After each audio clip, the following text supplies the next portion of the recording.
Next, plant and animal cell comparison. Why do plant cells differ from animal cells? They differ from each other because they have to perform different functions. அதாவது plant cell animal செல் அப்படிங்கிறது டிஃப்ரெண்ட்டாக தான் இருக்கும், ஒரே மாதிரி இருக்காது. ஏன்னா different ஃபங்க்ஷனை பண்ணுறதுனால அது டிஃப்ரெண்ட்டாக தான் இருக்கும்.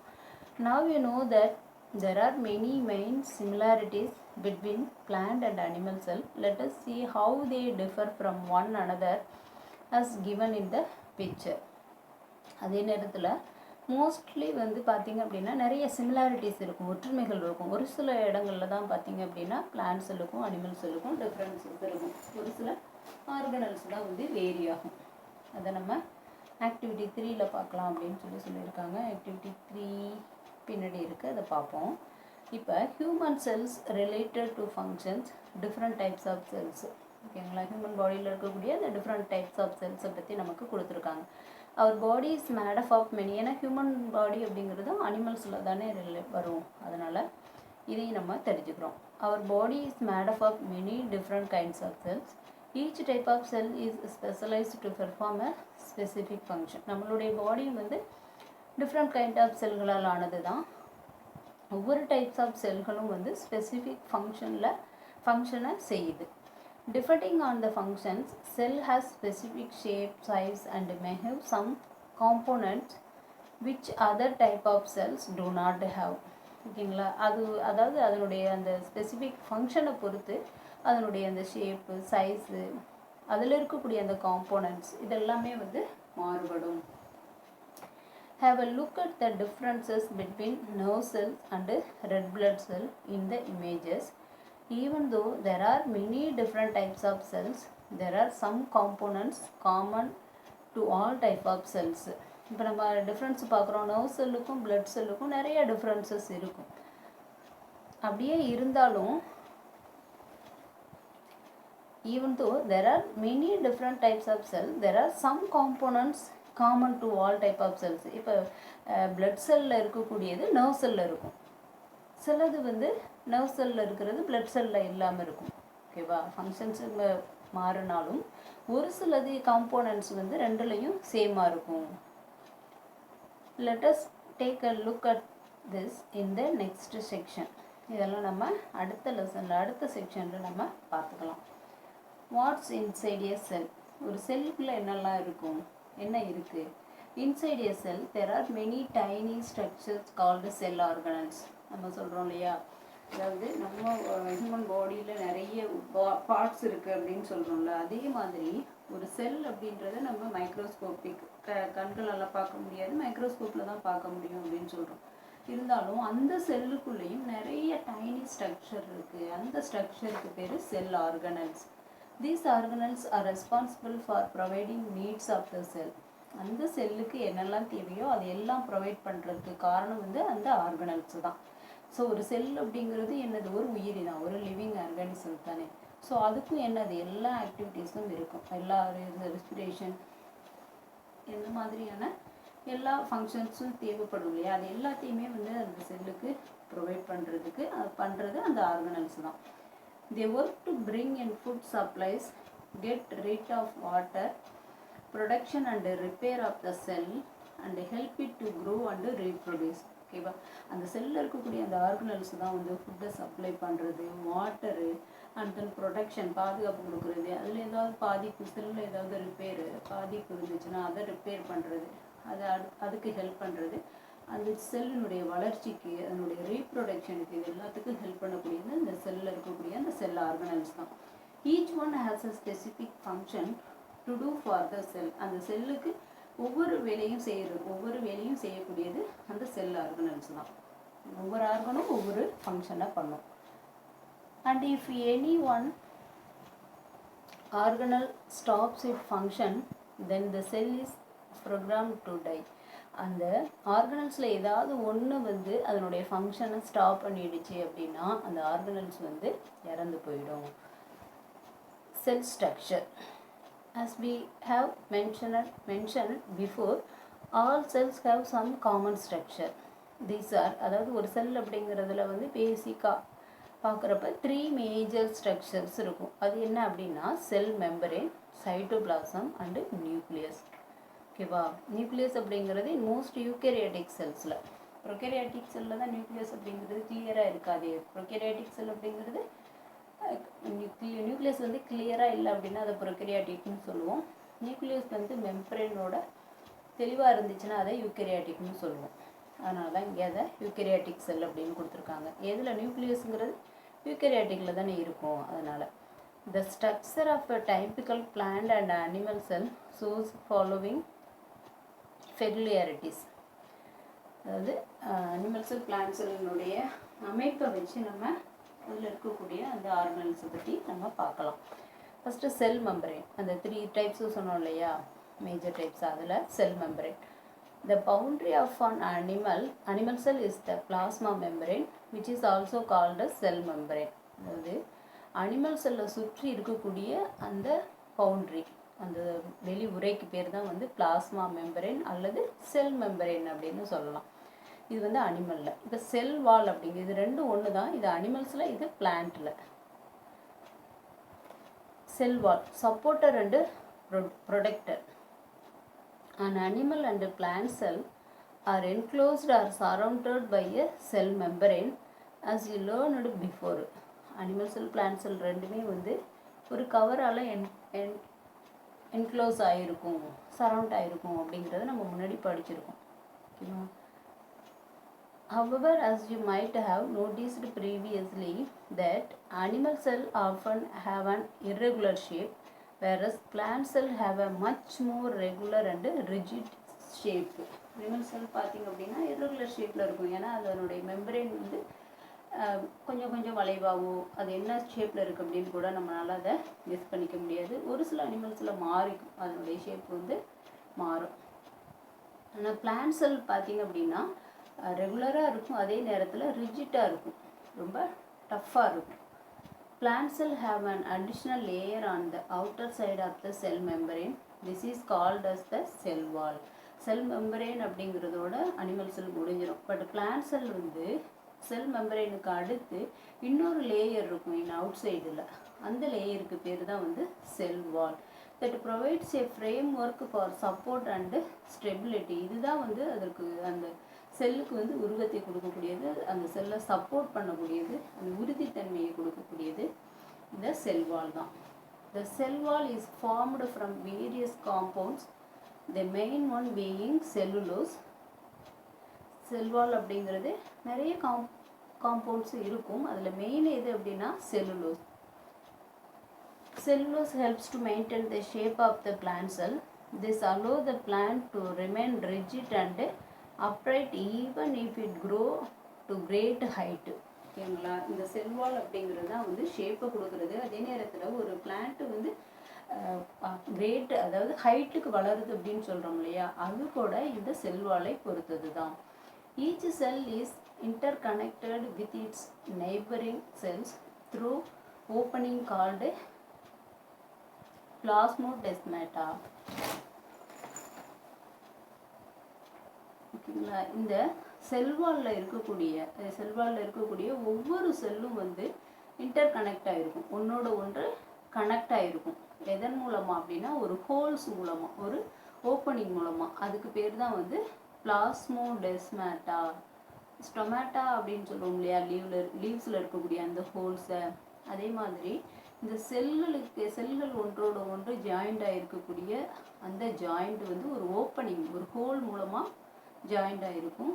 அந்த ஓப்பனிங்க்கு பேர் வந்து பிளாஸ்மோடெஸ்மேட்டா.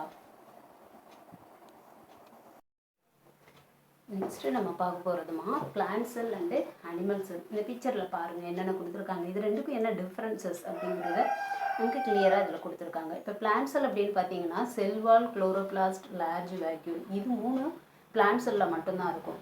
அனிமல் செல் பார்த்தீங்கன்னா சென்ட்ரியோல், ஸ்மால் வேக்யூல், இது வந்து அனிமல் செல்லில் இருக்கும். இப்போ ஒவ்வொன்றை பற்றி பார்க்குறோம். செல்வால் அப்படிங்கிறது the outermost covering of the plant cell, it maintain the shape and protect the cell. இந்த செல்வால் அப்படிங்கிறது என்ன அப்படின்னா செல்லில் இருக்கக்கூடிய அந்த வெளி உரை, அதுதான் வந்து செல்லை கவர் பண்ணி இருக்கக்கூடிய அந்த வெளி உரைக்கு பேர் தான் வந்து செல்வால். இதுதான் அதனுடைய ஷேப்பை மெயின்டைன் பண்ணி செல்லை வந்து ப்ரொடெக்ட் பண்ணக்கூடியது. Next, chloroplast. Chloroplast is the organelle characterized by its two membrane and a high concentration of chlorophyll and carry out the photosynthesis. Chloroplast அப்படின்னு சொல்லக்கூடியது ஒரு ஆர்கனல். இதில் 2 membranes இருக்கும். நெக்ஸ்ட் பார்த்தீங்கன்னா அந்த குளோரோஃபில் அப்படிங்கிறது வந்து ஹை கான்சன்ட்ரேஷனாக இருக்கும் அப்படின்னா அடர்த்தியாக இருக்கும். அதனால தான் க்ரீன் கலர் வந்து அதாவது டார்க் க்ரீன் அப்படின்னு சொல்கிறோம்ல, அந்த அளவுக்கு க்ரீன் வந்து ஹையாக இருக்கும் அதனுடைய கான்சன்ட்ரேஷன் அப்படிங்கிறது. நெக்ஸ்ட்டு இந்த குளோரோஃபில் இருக்கிறதுனால தான் போட்டோசிந்தசிஸ் அப்படிங்கிற ப்ராசஸ் வந்து நிகழ்ந்து. Large vacuole filled with both inorganic and organic molecules along with water to support the organelles. இந்த லார்ஜ் வேக்யூல் அப்படிங்கிறது ஆர்கானிக் அண்ட் இன்ஆர்கானிக் மாலிகூல்ஸ் வந்து ஸ்டோராக இருக்கும் ப்ளஸ் வாட்டரோட. இது வந்து அந்த செல்லில் இருக்கக்கூடிய ஒவ்வொரு ஆர்கனல்ஸுக்கும் எப்போல்லாம் வாட்டரு அண்டு ஃபுட்டு மினரல்ஸ் இதெல்லாம் தேவைப்படுதோ அப்போ இது சப்போர்ட் பண்ணும், இது ஸ்டோர் பண்ணி வச்சுட்டு. அனிமல் செல்லில் இருக்கக்கூடிய இந்த சென்ட்ரியோல்னா என்ன அப்படின்னு பார்ப்போம். அதனுடைய ஃபங்க்ஷன் என்ன அப்படின்னா, centriole is a pair of minute cylindrical involved in the development of spindle fibre in a cell division. இப்போ சென்ட்ரியோல் அப்படிங்கிறது பார்த்தீங்கன்னா ஸ்பிண்டில் ஃபைபராக இருக்கும், சரிங்களா, நார் போன்ற அமைப்புடையதாக இருக்கும், சிலிண்ட்ரிக்கல் ஷேப்பில் இருக்கும். செல் டிவிஷனில் ஈடுபடக்கூடியது இந்த சென்ட்ரியோல்ஸு. அடுத்து ஸ்மால் வேக்யூல் ஃபில்டு வித் இதே மாதிரி தான் பிளான்ட் செல்லில் இருக்க மாதிரியே தான் இதுலேயும் வேக்யூல்ஸ் இருக்கும். பட் வேக்யூல்ஸ் வந்து இதில் ஸ்மாலாக இருக்கும். அதே போல் தான் வாட்டரு ஃபுட்டு மினரல்ஸ் எல்லாம் ஸ்டோர் பண்ணி செல்லுக்கு தேவைப்படுறப்பெல்லாம் அதை சப்போர்ட் பண்ணக்கூடியது இந்த வேக்யூல்ஸு. அனிமல் செல்லில் வந்து கொஞ்சம் சைஸ் வந்து ஸ்மாலாக இருக்கும் வேக்யூல்ஸு. காமனாக ரெண்டுலேயுமே இருக்கக்கூடியது தான் நமக்கு இங்கே கொடுத்துருக்காங்க. பிளான்ட் செல் அனிமல் செல் ரெண்டுலேயுமே இங்கே கொடுத்துருக்க எல்லாமே இருக்கும். அது என்ன அப்படின்னா nucleus, ribosome, cytoplasm, endoplasmic reticulum, Golgi body, mitochondria. இது எல்லாமே பிளான்ட் செல் அனிமல் செல் ரெண்டுலேயுமே இருக்கும். இப்போ ஒவ்வொன்றா பார்க்குறோம். இப்போ நியூக்ளியஸ் அப்படிங்கிறது இந்த nucleus is the control centre of the cell. It is the largest organelle. ஓகேவே, பிளான்ட் செல் அனிமல் செல் ரெண்டுலேயுமே வந்து மிகப்பெரிய ஆர்கனல் எது அப்படின்னா அது வந்து நியூக்ளியஸ் தான். இதுதான் செல்லினுடைய எல்லா ஃபங்க்ஷன்ஸையும் கண்ட்ரோல் பண்ணக்கூடியது. அதனால control centre of the cell அப்படின்னு நியூக்ளியஸை சொல்கிறோம். அடுத்து ribosome. Ribosome is a minute particle consisting of RNA. They synthesise polypeptides and proteins. என்ன பண்ணும் அப்படின்னா புரோட்டீன்ஸ் அண்டு பாலிபெப்டைடாக வந்து எடுத்துக்கக்கூடிய அந்த உணவை வந்து கன்வெர்ட் பண்ணும், சிந்தசைஸ் பண்ணும். ரிபோசோம் அப்படிங்கிறது ஒரு ரொம்ப சின்னதாக இருக்கக்கூடிய பார்ட்டிக்கிள்.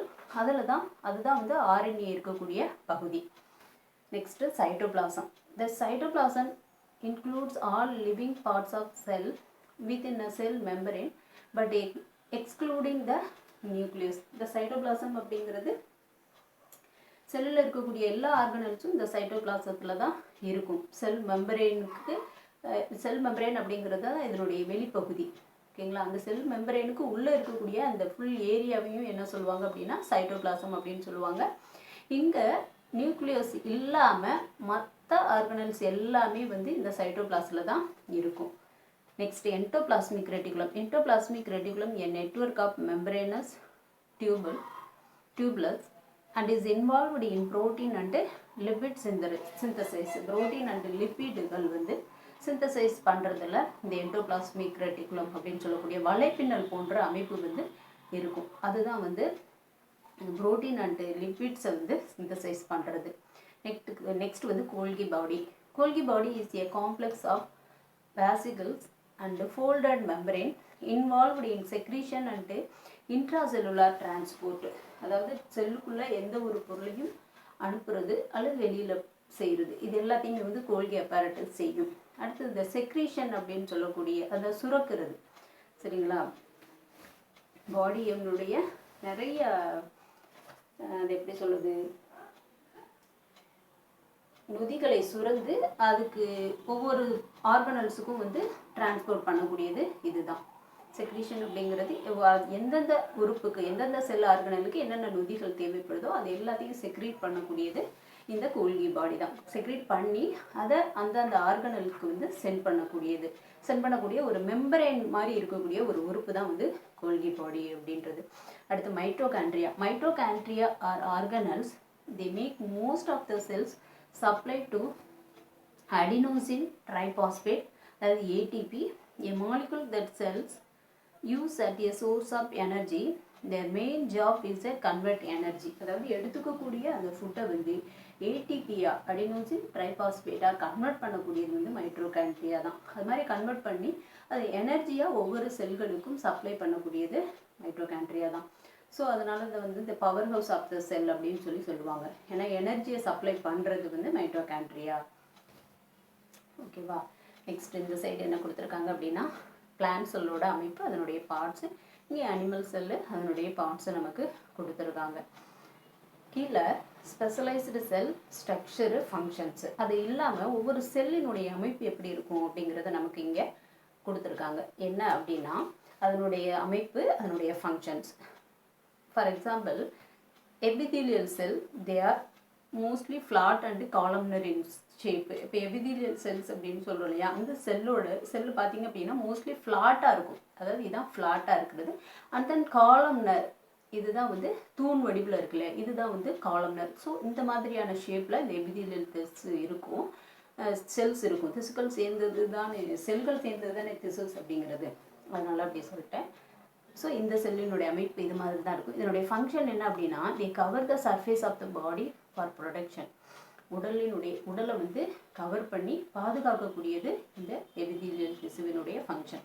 அடுத்து muscle cell, they are long and spindle shaped. Muscle cells அப்படிங்கிறது பார்த்தீங்கன்னா நீண்ட கதிர் வடிவத்தில், கதிர்கோள் வடிவத்தில் ஸ்பிண்டில் ஷேப்டில் இருக்கும். இதுதான் அதனுடைய shape. They can contract and relax allowing the cell for movement. இது வந்து சுருங்கி விரியும் தன்மையுடையதுனால செல்லினுடைய மூமெண்ட்டுக்கு இது ஹெல்ப் பண்ணுது. அடுத்த nerve cells, the body of nerve cell is branched with an elongated nerve fibers. Nerve cell அப்படிங்கிறது அதாவது மனித உடல், எந்த ஒரு உயிரினமும் வந்து அந்த நர்வ் செல்ஸ் நீளமான நர்வ் ஃபைபரால் ஆனது நர்வ் செல் அப்படிங்கிறது.